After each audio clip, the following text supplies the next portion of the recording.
I say it, did the Bible say it? All right, let's stick with the Bible. Because again, have you ever met Christ? So in order for you to know who he is, you would have to use a book, right?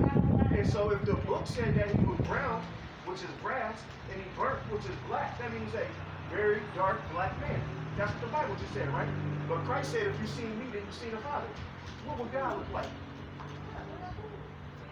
What color is that? Black. Why are you scared to say it? You scared to say Christ is a black man from the tribe of Judah?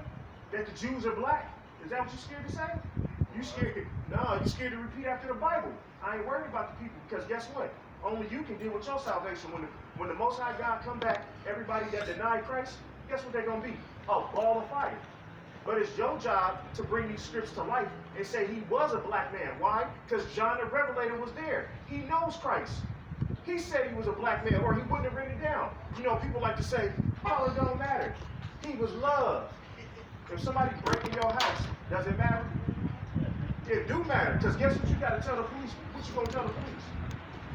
What do you look like? So what if somebody kicking your door and you always trying to be, oh, Christ look. So when somebody kicking your door and the police ask you, what do you look like? You going to say, you look like love. Now go find you. Yeah. So it's time for the black community to stop being on silliness, because we have put up with a lot of silliness to dumb ourselves down because we don't want the rest of the world to see us as real. They killed our king. They killed Christ. They hung him. What nation of people get hung? What nation of people get hung? Okay, so it's time to confess and be a man and confess Christ. And you truly love him, right? That's what our job is. I was going yesterday. I was downtown. I'm very observant. I pay attention to people. Even to this day, I actually got to start with this yesterday. Why you got to store? And he didn't like, basically, he basically didn't like your history. Well, you know what he said? He denied that he did. And then he turned around and said, if you want to know something, black people are actually more racist than that. So I came back in the store. I said, how can you sit there and say something so bold open when you know that's just a lie? And he was like, well, no, man. He said, no, because you got orange. I said, first of all, talking about something doesn't make you racist. I was like, I can go right now. We can go say, I said, let's go to Shinto. Let's go on these separate states, me and you. I said, well, I'll show you what the difference is. And he got real mad. I said, well, you know what? You're not even saying both sides. But that's hypocritical to sit there and deny racism exists, but then turn around and say somebody else something. Well, I looked at him. I said, so where we go? Right. And I said, because by your own admission, you just said, well, everything bad was always getting wrong. Put it like this. If you got a crib and a car, you know what I mean? And I come in and I kick you out your house and I kick you out your car and I say, all of this is mine, right? Now you living out on the street. And you complaining about what somebody else did to you while you live in there living comfortable. Wouldn't he want you to shut up? Hey man, be quiet. I'm in here trying to sleep. Hey man, be quiet, man. You know, hey, matter of fact, get off of my street. I don't care about you saying this is your house and your car. I don't want to hear it.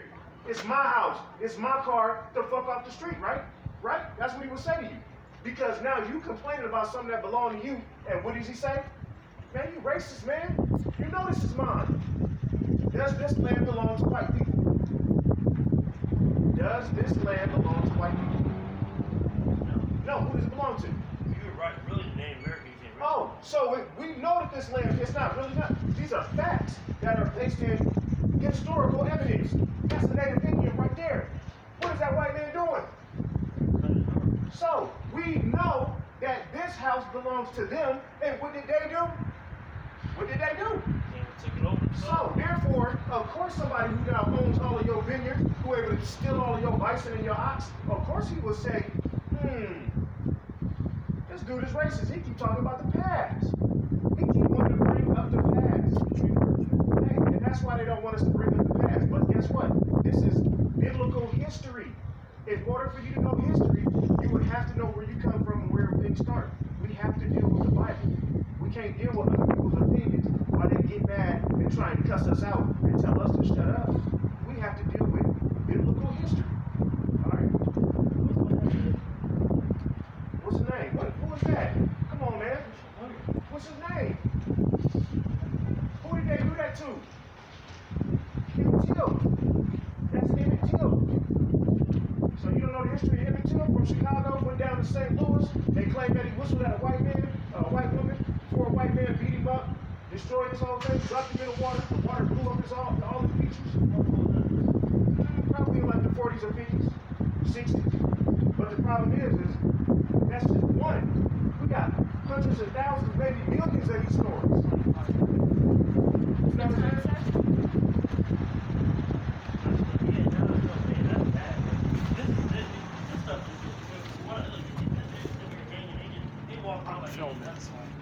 Listen, we dealing with a nation of people that don't mind destruction. How do white people live good on this earth? How do they? No, answer the question. Don't shake your head. Me and you. How do white people live good on this earth? I think they own, take over control. And how do they own and take over? What action do they use?